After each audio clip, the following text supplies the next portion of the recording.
నమస్కారం. ఘంటారావానికి స్వాగతం. ముందుగా ప్రధానాంశాలు. మహాయుతికి పట్టం కట్టిన మరాఠా ప్రజలు, మెజారిటీ స్థానాల్లో ఆధిక్యంలో ఉన్న అభ్యర్థులు.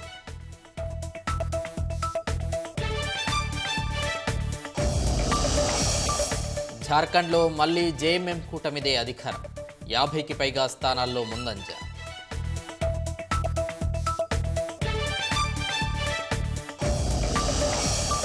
వయనాడు లోక్సభ స్థానంలో ప్రియాంక అఖండ విజయం, ఎన్నికల బరిలో నిలిచిన తొలిసారే అద్భుత గెలుపు.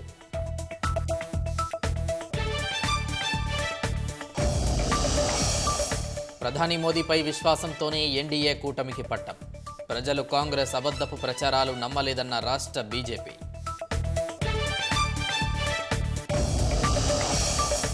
హైదరాబాద్కి తాగునీరు, గోదావరి జలాల సరఫరాపై సీఎం సమీక్ష. డిసెంబర్ 1లోగా టెండర్ల కార్యాచరణ రూపొందించాలని ఆదేశం.